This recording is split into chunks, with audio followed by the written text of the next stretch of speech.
Hola, bienvenidos. Mi nombre es José Manuel López García.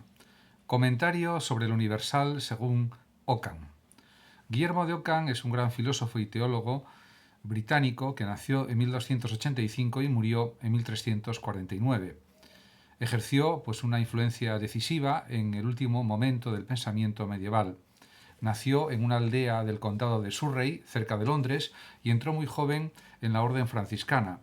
Tras cursar estudios universitarios en Oxford, en el año 1324 tuvo que viajar a Aviñón, entonces sede del papado, para defenderse de la acusación de herejía. Sus obras se pueden clasificar en dos grupos: las lógico-filosóficas, redactadas entre 1317 y 1327, y las polémico-políticas, escritas entre 1333 y 1342 aproximadamente. Entre sus obras destaca, por ejemplo, Contra el poder tiránico del Papa, que ya con su título es suficientemente significativa. Y que, por supuesto, en ella aborda cuestiones en relación con la supremacía del poder papal o del poder del emperador, y también sobre otra serie de cuestiones de ámbito teológico y filosófico también. Podemos decir que el elemento capital del pensamiento de Ockham, de Guillermo de Ockham, es su criterio de demostración. También revela en sus escritos un gran afán por el hecho concreto y por lo singular o particular, que harán de él uno de los pensadores empiristas más radicales de todos los tiempos. Su famoso principio de economía o llamado también navaja de Ockham, pues es también muy conocido: no multiplicar los entes si no es necesario o sin necesidad. Realmente podemos pensar que la obra de Guillermo de Ockham, además de ser de carácter teológico, también es de carácter lógico-filosófico. Y lo más relevante del pensamiento de Ockham fue poner la experiencia como garantía de todo conocimiento y rechazar todo supuesto conocimiento que fuera más allá de los límites de la misma experiencia. Además, para Ockham, como filósofo nominalista que fue, los universales quedarían valorados como simples palabras o flatus vocis que se podían predicar de muchas cosas concretas, pero sin el, el prestigio que habían tenido en el pensamiento anterior. Realmente, para observar todo esto, es interesante leer un fragmento de su obra lógica Summa Totius Logicae.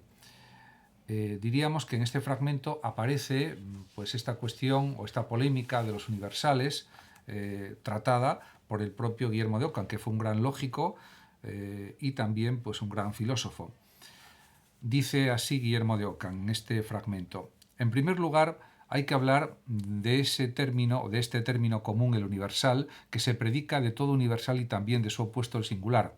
Hay que tener presente que el singular puede tomarse de dos maneras. En el primer modo, el nombre singular significa aquello que es uno y no muchas cosas, y de esta manera los que sostienen que el universal es cierta cualidad de la mente predicable de muchos, no a favor de sí sino a favor de esos muchos, tienen que decir que el universal es verdaderamente y realmente un singular, porque así como toda voz, por común que sea, por institución humana, es verdadera y realmente singular y numeralmente una, porque es una y no muchas, también todo universal es singular.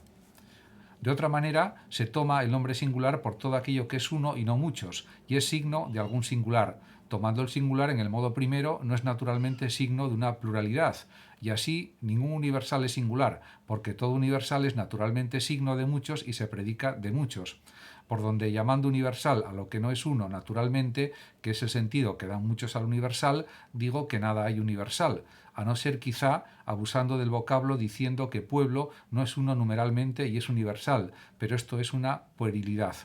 Por consiguiente, hay que decir que todo universal es una cosa singular y por tanto no es universal sino es por su significación, en cuanto es signo de muchos.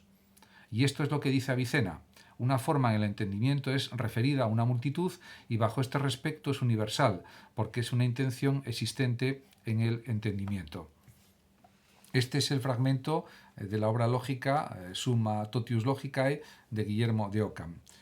En relación con el título que se podría poner a este fragmento, podría ser Afirmación de la inexistencia del universal. Considero que es el título más claro y más evidente. Ockham se apoya en el crédito de una autoridad como Avicena, cuando analiza la posibilidad del universal. Esta posibilidad queda negada por el propio Guillermo de Ockham.